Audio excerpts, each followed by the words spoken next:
Good morning students. आज के topic के अंदर हम मिनरल्स न्यूट्रिशन के बारे के अंदर बात करेंगे। खनिज पोषण क्या होता है। पौधों के लिए खनिज पोषण बहुत ही आवश्यक होता है और जो कि विभिन्न प्रकार के जैसे प्राणियों जीवों के अंदर ज़रूरत होती है वैसे ही पौधों में भी ज़रूरत होती है। इसी की आवश्यकता के आधार पर हमें जो इसकी अध्ययन करेंगे। इसकी सुचारू वृद्धि के लिए विभिन्न पदार्थों की आवश्यकता होती है जिन्हें वे बाहर से ग्रहण करते हैं। इनकी आपूर्ति यानी कि न्यूट्रिशंस कहते हैं। इसी के आधार पर है जो प्राणी दो समूहों के अंदर विभाजित किए जाते हैं, विषमपोषी तथा विषमपोषी या परपोषी। समपोषी ऑटोट्रॉफिक के अंतर्गत आते हैं। ऑटोट्रॉफिक होते हैं जो कार्बनिक पदार्थ और अकार्बनिक पदार्थों को है जो अवशोषण करते हैं और वह अपना स्वयं का भोजन बनाते हैं। इसी के आधार पर है जो इनको हमें जो इस कैटेगरी के अंतर्गत रखते हैं। प्रकाश संश्लेषण की प्रक्रिया के द्वारा पौधे हैं जो स्वयं का भोजन बनाते हैं और जिसी में इन्हीं रासायनिक तत्वों का बहुत ही आवश्यकता होती है। पादप अधिकांशतः अकार्बनिक आयरन के रूप के अंदर अकार्बनिक आयन के रूप में खनिज तत्वों को ग्रहण करते हैं। ये खनिज तत्व है जो पदार्थ के मूल तंत्र के माध्यम से अवशोषित करते हैं। स्वांगीकरण और इसी प्रकार से यह जो ग्रहण करने के बाद ये पत्तियों तक पहुंचाते हैं और वहाँ पर है जो ये खाद्य पदार्थों का निक्षेपण होता है या संश्लेषण होता है। इसी के अलावा हम देखते हैं methodology of mineral nutrition. Mineral nutrition किस प्रकार से यानी कि अवशोषित होता है। मिनरल न्यूट्रिशन है जो खनिजों के अंदर अध्ययन करने के लिए हम विभिन्न प्रकार की मेथोडोलॉजी को अपनाते हैं और उसी के आधार पर हम ये देखते हैं कि पौधे हैं जो कौन कौन से हैं जो मिनरल्स को है जो अवशोषित करते हैं। एनालिसिस ऑफ प्लांट एश यानी कि पौधे को जला करके और उन्हीं में है जो उनके घटकों को मालूम किया जाता है। इसी के लिए है जो किसी भी पादप के जड़ सहित लेकर के उसी को अच्छी तरह धो लेते हैं और अतिरिक्त पानी को ब्लॉटिंग पेपर से सोख करने के बाद उसका भार ज्ञात कर लेते हैं। ताज़ा बार फ्रेश तथा 100 डिग्री टेम्परेचर के तापमान के पश्चात उसी में शुष्क वेट को यानी कि ज्ञात किया जाता है। इसी के अंदर यह पाया गया है कि अंतर है जो 40 से 95% तक होता है। शुष्क पादपों विशेष प्रकार से 600 डिग्री से लेकर 700 डिग्री पर रखा जाता है और विशेष दृष्टि में इसी प्रक्रिया को भस्मीकरण कहलाती है। जो कार्बनिक पदार्थों की विघटन के लिए विघटन होकर के कार्बन डाइऑक्साइड, सल्फर डाइऑक्साइड, पानी और अमोनिया, CH4, N2 इत्यादि रूप निकल जाती है। बचे हुए पदार्थ हैं जो भस्म पादप के यानी कि भस्म कहते हैं। इसी के अवाष्पीशील खनिजों के होते हैं और इसी विधि से की उपस्थिति के कारण इन्हीं के अंदर है जो हम ज्ञात करते हैं। इन्हीं की मात्रा के आधार पर है जो हम ये कहते हैं कि पौधों के अंदर इतनी खनिज की आवश्यकता होती है।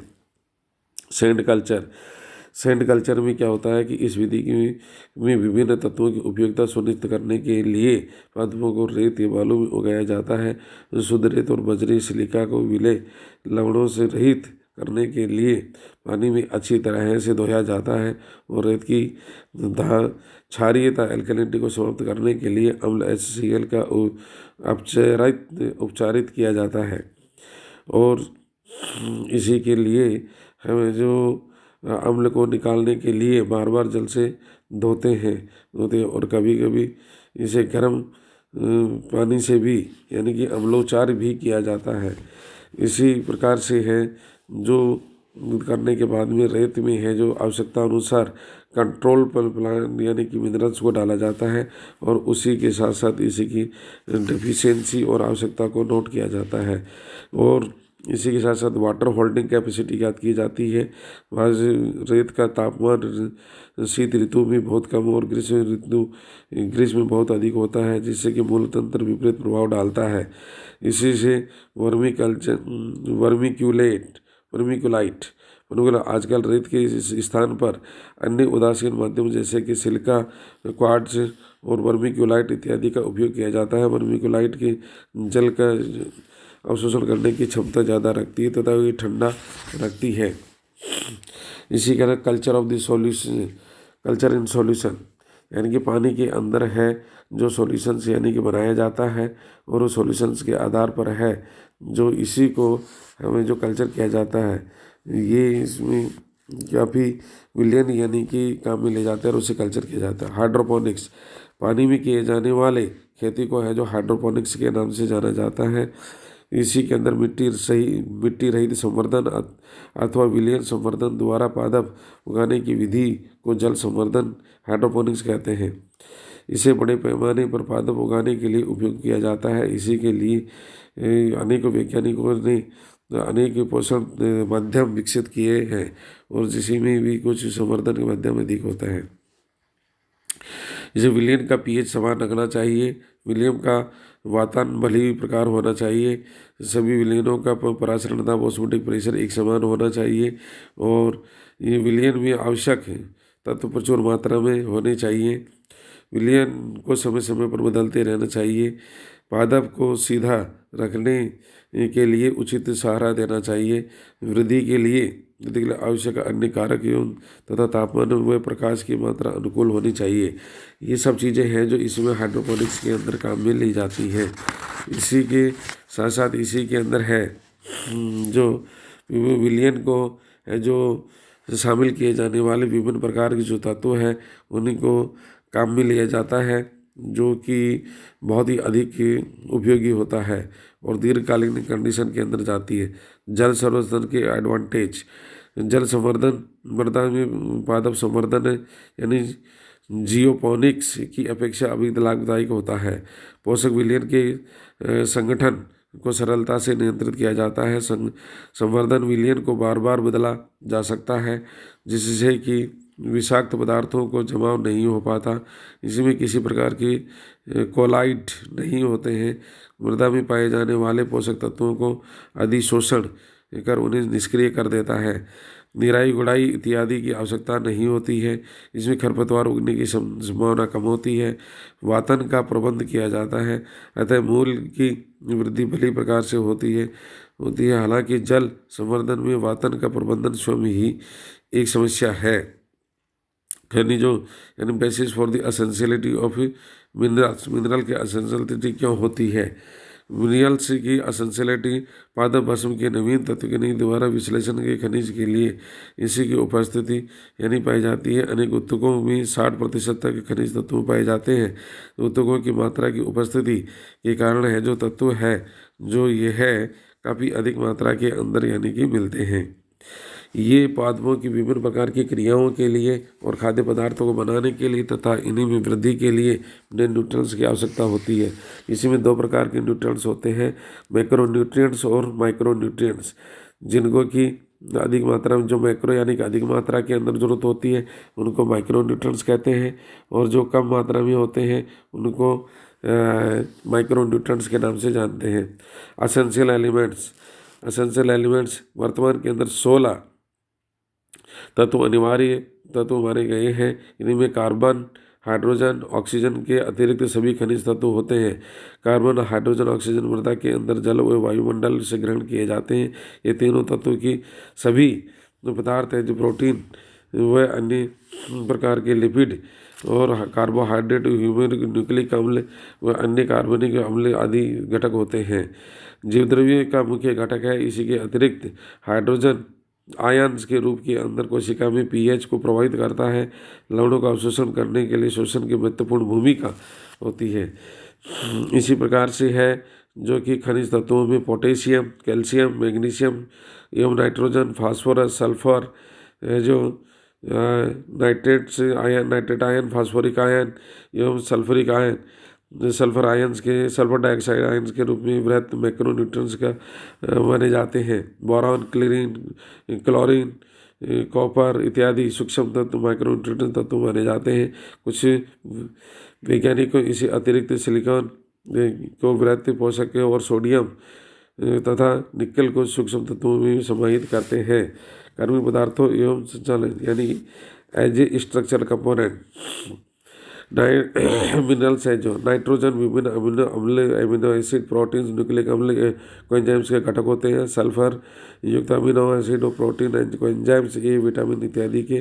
फास्फोरस न्यूक्लिक अम्ल कोएंजाइम्स फास्फोरिक इत्यादि घटक होते हैं। कोशिका दीर्घीकरण एवं न्यूक्लिक एसिड बोरोन है जो किसी कोशिका की भित्ति के घटक नवतोर मैनिटॉल इत्यादि का संयुक्त अथवा मैग्नीशियम क्लोरोफिल के घटक के रूप के अंदर पाए जाते हैं।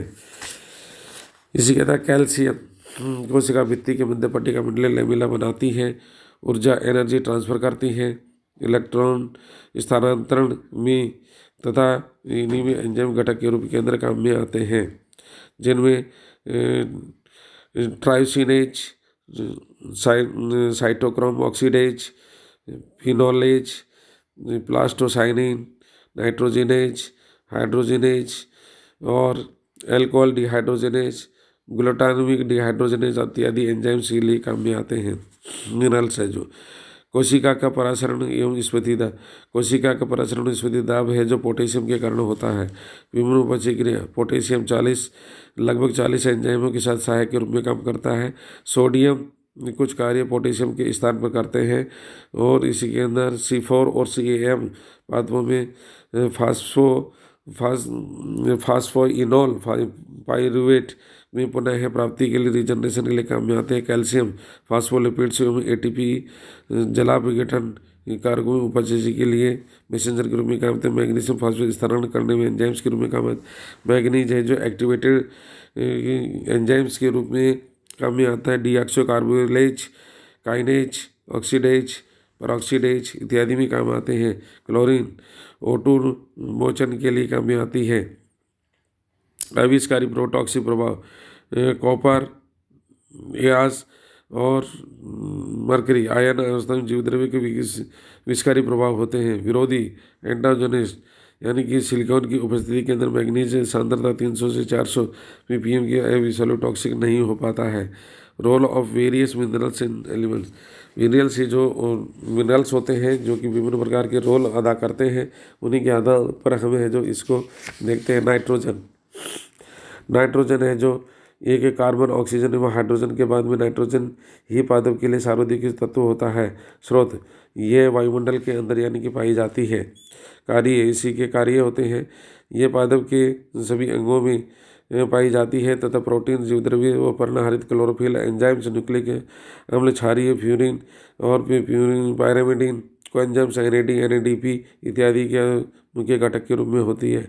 डिफिशियंसी इसी के कारण पर क्लोरोफिल की कमी के कारण ही हरी वनता क्लोरोसिस आ जाती है और हरी वनता सर्वप्रथम बड़ी मात्रा में परिपक्व हो जाती है। फूलों और फलों का कम होना, तृणपत्तियों का कम जोड़ी पर सीधे ही होती है। पत्तियों की शिराओं व तने में प्रचुर मात्रा में एंथोसाइनिन के कारण ये लाल और बैंगनी हो दिखाई देती है।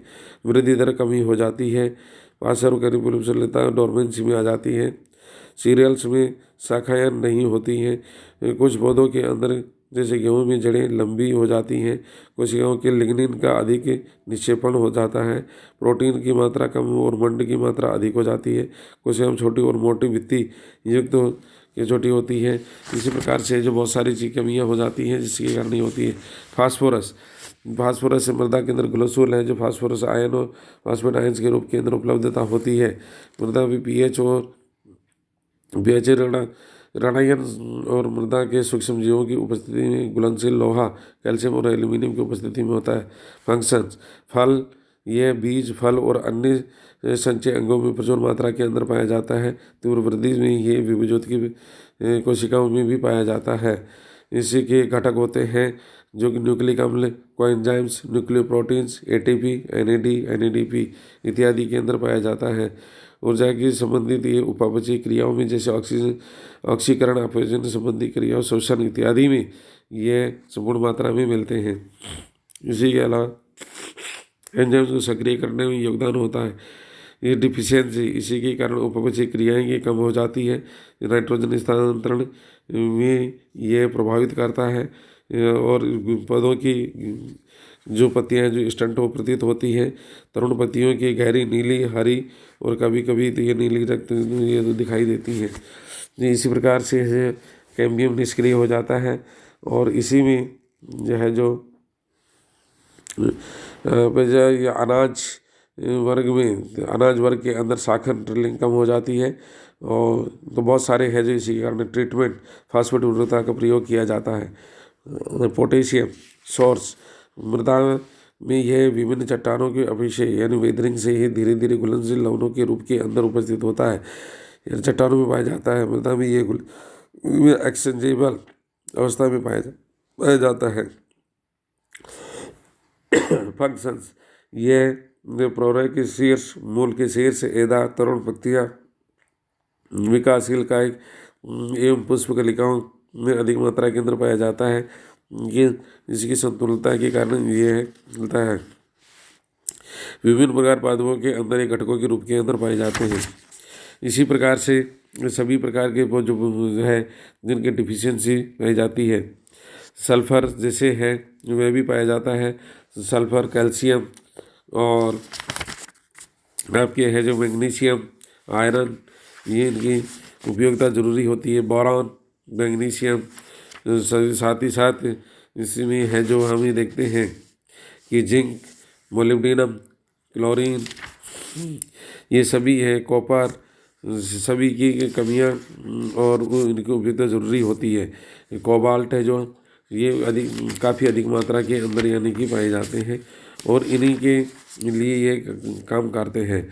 ये इनको जो ट्रीटमेंट और डिफिशियंसी के आधार पर है, जिन्हीं के आधार पर है जो हम ये देखते हैं कि इनको अधिक मात्रा के अंदर फर्टिलाइजर्स के रूप के अंदर दिया जाता है। और ऑर्गेनिक फर्टिलाइजर है जो सबसे अधिक अच्छा होता है बजाय उसी के अलावा फोलियर न्यूट्रिशन, पत्तियों के द्वारा भी इनको पत्तों को न्यूट्रिशन दिया जाता है जिससे कि पत्ते हैं जो इसमें हरे रहें और अधिक मात्रा में करें।